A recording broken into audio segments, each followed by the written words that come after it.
Assalamualaikum warahmatullahi wabarakatuh. Waalaikumsalam warahmatullahi wabarakatuh. Terima kasih waktunya Bu untuk mengenal waktunya untuk bisa mewawancarai Ya, siap. saya. Dan kenapa saya ingin mewawancarai Ibu karena di pendidikan guru Bu, di modul 3.1 ada tugas yang namanya dilema etika dan rujukan moral. Ya. Di sini saya diharuskan untuk melakukan wawancara kepada kepala sekolah 2 atau 3 kepala sekolah. Ya. Oleh karena itu, kebetulan Ibu adalah kepala sekolah saya. Karena saya minta tolong wawancara Ibu. Ya, silakan. Nah, demikian lanjutnya Ibu. Nah, ini sekarang langsung saja Ibu ya. Pertanyaan pertama Ibu, selama ini bagaimana Ibu dapat mengidentifikasi kasus-kasus yang merupakan dilema etika atau rujukan moral? Ya, baik. Terima kasih Mas Reza. Ini sekaligus juga untuk memberikan informasi ya. Nanti kan Mas Reza sebagai guru penggerak juga bersiap apabila suatu saat menjadi pimpinan dari sekolah juga.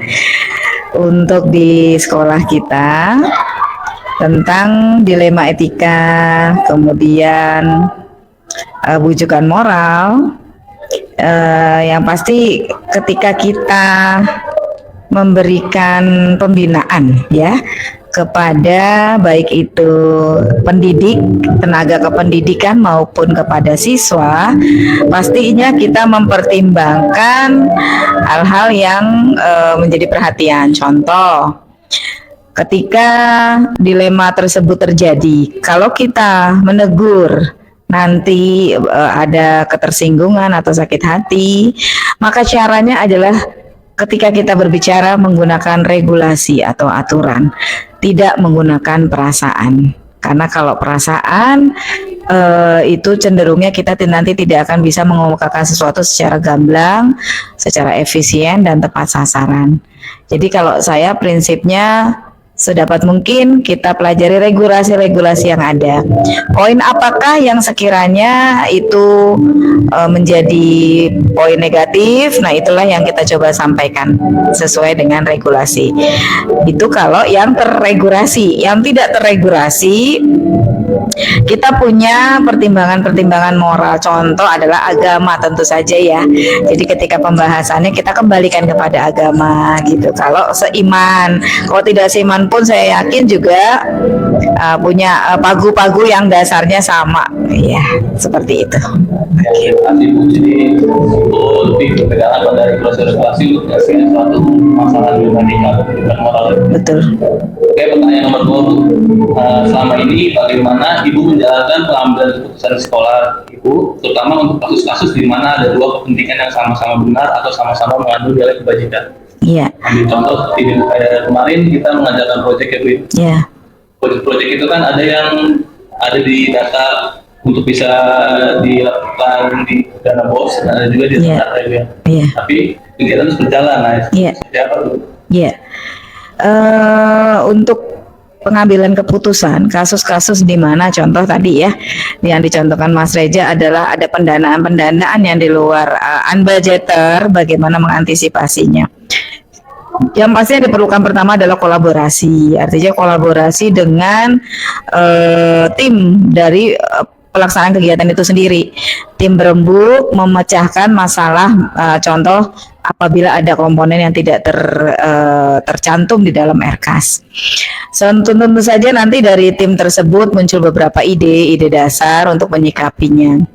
Bisa dengan mungkin nantinya akan sharing dengan orang tua siswa utamanya ketika ada kegiatan yang hal-hal yang tidak tercover, apakah itu bersifat untuk kepentingan pribadi siswa, maka itu masih bisa dibantu oleh orang tua siswa. Kalau kepentingan untuk pribadi, untuk pengembangan diri siswa, itu pasti menjadi tanggung jawab orang tua juga untuk mengembangkan diri anaknya. Tapi apa-apa yang misalnya yang urgent, yang nilainya cukup besar, kalau itu tidak termasuk dalam RKS, kita carikan solusinya. Kita carikan solusi, mungkin misal panggung kita nggak ada penyewaan panggung, ya udah bikinlah gitu. Bisa dari meja yang ditumpuk itu, kemudian dikasih karpet atau apalah. Jadi pinter-pinternya saja, karena kita nggak butuh orang yang pinter, tapi orang yang pinter-pinternya. Oke, jadi ibu lebih mengutamakan untuk berkolaborasi ya Bu ya. Betul. Ya, betul. Oke. Tanya saja ya. Langkah-langkah atau prosedur seperti apa sih yang biasanya dilakukan selama ini? Prosedur untuk Menyelesaikan salah satu kasus. Oh iya. Iya, betul. Yang pertama, ketika kita melihat adanya bentuk mungkin pelanggaran ringan maupun berat maupun sedang, yang pertama kita lakukan adalah tidak ditegur secara massal, artinya tidak di depan umum. Akan kita bawa gitu ke tempat yang tertentu lah. Nah, kita berikan masukan-masukan hal-hal yang menurut kita sebaiknya tidak dilakukan, itu yang seperti ini gitu ya.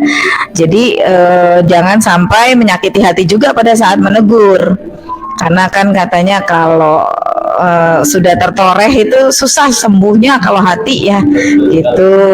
Jadi kalaupun kita mau berbicara agak tegas, itu tetap konotasinya pribadi. Jadi bukan pribadi artinya berdua ya, atau kalaupun ada 2 atau 3 orang dalam satu kelompok itu yang melakukan sesuatu yang menurut kita harus ada koreksi, ya itu saja, kelompok itu saja, tidak melibatkan yang lain, sehingga sifatnya lebih menjaga, karena orang itu bisa berubah kan.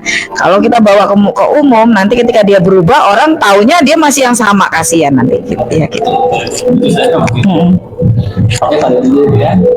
Ya. Hal apa saja yang selama ini Ibu anggap efektif dalam pengambilan keputusan pada kasus-kasus medikal? Ya, yang efektif satu, kalau hati mengenanya ke hati biasanya gitu ya. Artinya ketika kita berbicara secara lugas, berikan gambaran-gambaran secara umum, secara moralitas, itu minimal didengarkan ya. Apakah diterapkan atau tidak itu nafsi-nafsi tergantung masing-masing. Tetapi yang pasti ketika efektif atau tidak pengambilan keputusan kita, itu kita bisa lihat dari perubahan yang terjadi gitu. Kalau ternyata berubah, misal ada siswa ini ngomongnya bahasa yang kotor gitu ya, kotor. Kemudian kita tadinya jangan ditegur teman umum, kita bawa sini nak sebentar, itu nggak bagus segala gitu ya, kita berikan ini. Insya Allah kalau kita lihat kemudian ketika bertemu lagi dia ucapannya sudah tidak ada mengandung unsur itu, berarti kita efektif berhasil gitu. Nanti lebih berdekatan antara hati-hati ya. Iya, betul. Hal apa saja yang selama ini merupakan tantangan dalam mengambil keputusan pada kasus-kasus medikal?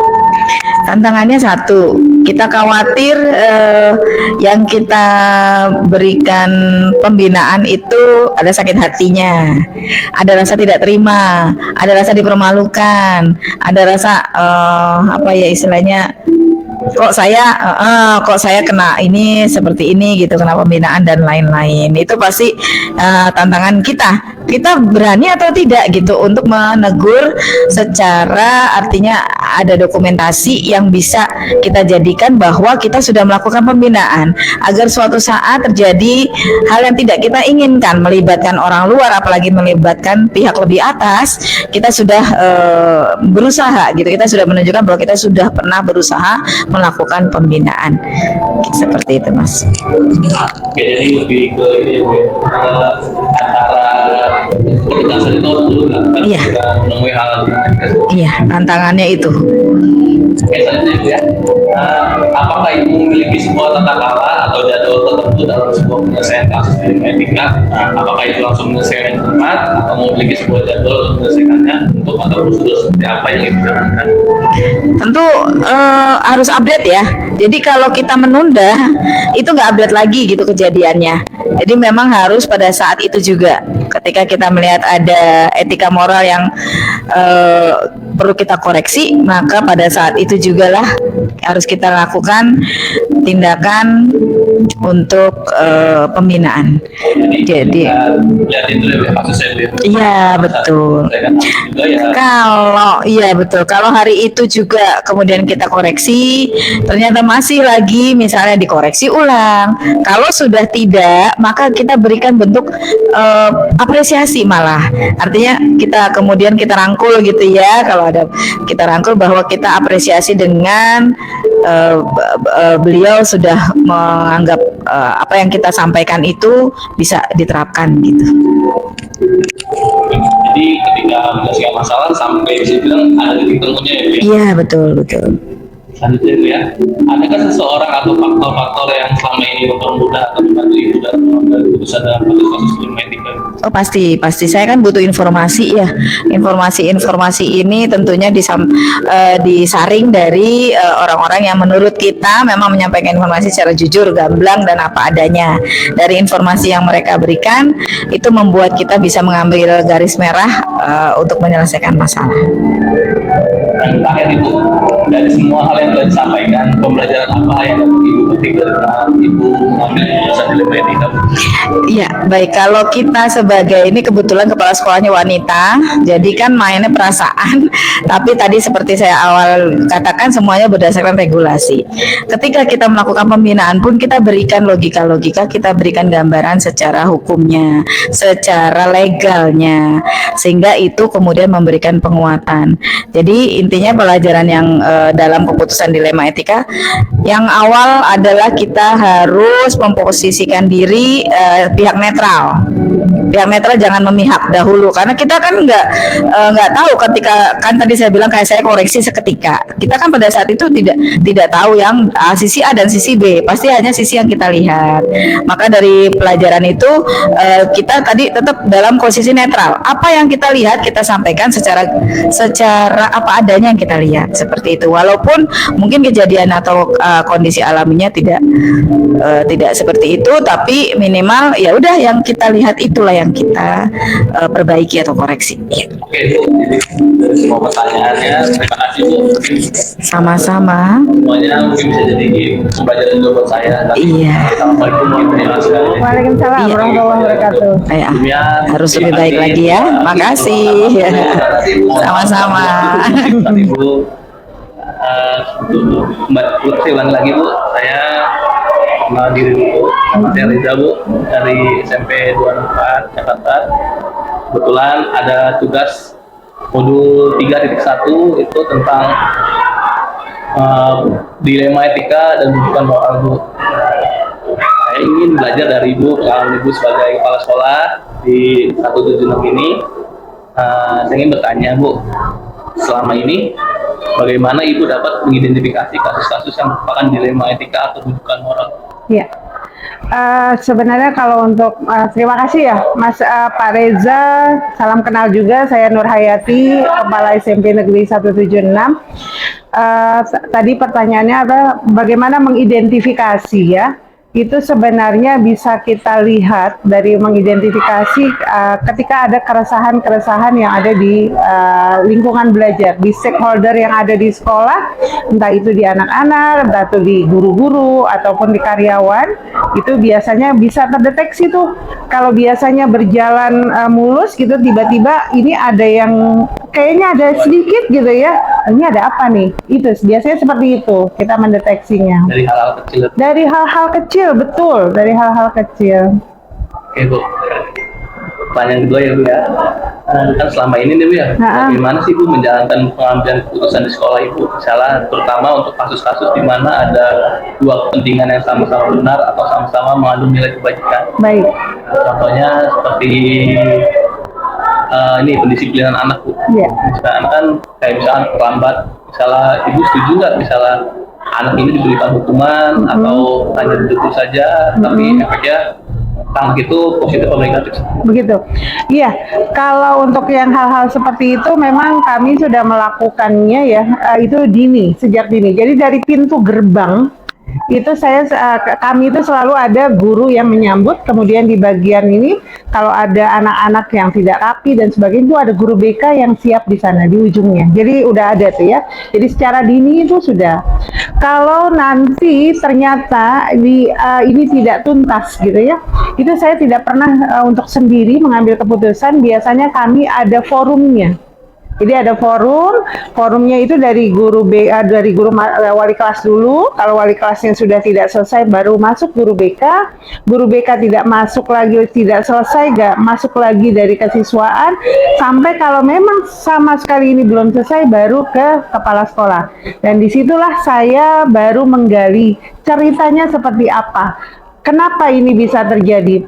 Permasalahannya di mana? Jadi kami selalu mencari apa ya solusi yang terbaik. Selalu seperti itu, Pak Reza. Jadi Ibu udah sangat bagus ya menurut saya, karena Ibu melibatkan seluruh stakeholder di sekolah itu. Ya. Betul. Pertama memanfaatkan, jadi saling berkolaborasi Betul. ya, BK sampai ke wakil-wakil untuk untuk mempelajari. Betul. Iya. Oke, lanjut ya Bu ya. Iya. Kemudian langkah-langkah atau prosedur seperti apa yang biasanya Ibu lakukan selama ini? Misalnya kalau Gini, saya sebenarnya kalau teknis awal tidak pernah ikut campur. Teknis awal nggak pernah. Sampai akhirnya kalau ini sudah sampai ke kesiswaan, itu baru sampai tuh ke saya. Artinya kalau udah dari wali kelas selesai, saya biasanya ini karena itu sudah di-handle sama kesiswaan. Tapi kalau sudah sampai di kesiswaan itu belum selesai, biasanya saya dapat laporan. Saya dapat laporannya dan saya akan menangani. Saya nggak hanya dengar dari laporan tersebut. Beberapa kali anak-anak yang bermasalah saya datangin juga ke sini.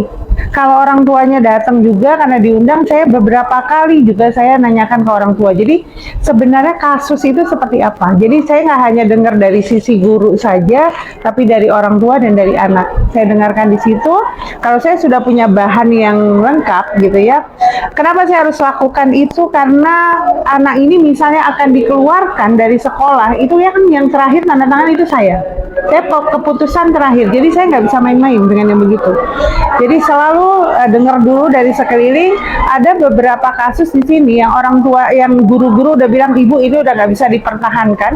Saya panggil anaknya, saya panggil orang tuanya, ternyata sekarang bisa sekolah lagi gitu. Saya nggak mau cuma dengar dari satu pihak, saya ngambil keputusan. Biasanya begitu, Pak Reza.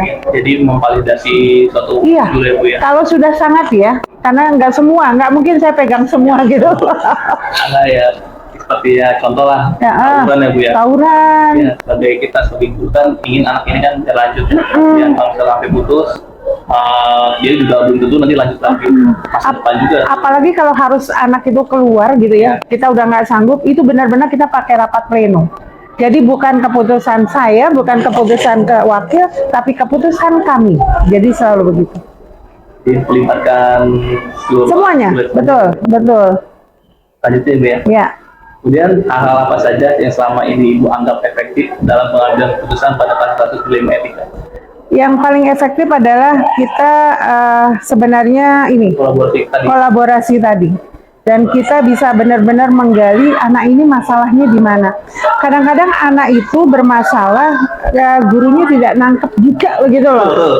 Jadi kita harus lihat berpihak ke anak juga. Betul. Itu sangat itu. Jadi ternyata kenapa kamu begini, kita harus lihat dari background mereka dan sebagainya. Itu paling efektif saya lihat. Saya setuju. Kita nggak boleh ngejudge ya, nggak boleh ngejudge. Sampai ngejudge anak kali kan? Nggak bisa, sama sekali nggak bisa. Setuju saya Bu itu. Sekali Pak. Oke, selanjutnya Bu ya. Kemudian hal-hal apa saja yang selama ini merupakan tantangan dalam pengambilan keputusan pada kasus-kasus dilema etika? Tantangannya gini, kadang-kadang guru BK sudah lepas tangan, tapi saya belum mau tanda tangan. Itu dilema. Itu dilema luar biasa. Seolah-olah kok kepala sekolah nggak mendukung gitu loh. Padahal saya harus melihat dari sisi yang lain. Itu dilema. Kadang-kadang ke anaknya juga. Katanya di sini sudah keras ininya, tapi saya masih berlembut-lembut dengan anak-anak. Itu kadang-kadang dilema juga. Jadi itulah dilema-dilema, tapi ketika kita memberikan penjelasan ke teman-teman gitu ya, kenapa saya harus bersikap seperti ini dan sebagainya, itu biasanya sih paham. Akhirnya paham untuk langkah-langkah selanjutnya. Jadi ibu maunya seperti apa? Saya ceritakan, saya mau prosesnya seperti ini. Jadi sebelum anak itu sampai ke saya, biasanya saya udah dapat informasi yang lengkap. Biasanya begitu. Nanti sebenarnya lebih ke apa ya, tadi kembali lagi ke memvalidasi ya Bu ya, jangan Iya. sampai anak ini menerima keputusan yang merugikan anak. Betul, betul. Iya. Ya tadi itu ya Bu ya. Kemudian Bu, apakah Ibu memiliki sebuah tata cara atau jadwal tertentu dalam sebuah penyelesaian kasus dilema etika? Apakah Ibu langsung menyelesaikan di tempat atau memiliki sebuah jadwal untuk menyelesaikannya, bentuk atau prosedur seperti apa yang Kalau jadwal barangkali nggak dijadwalkan ya, tapi kami selalu mendata begini. Kalau ada rapat koordinasi wali kelas misalnya, siapa anak-anak yang bermasalah. Paling itu, sampai di mana permasalahannya. Itu aja sih laporan-laporan dari wali kelas yang kita minta secara berkala, itu aja.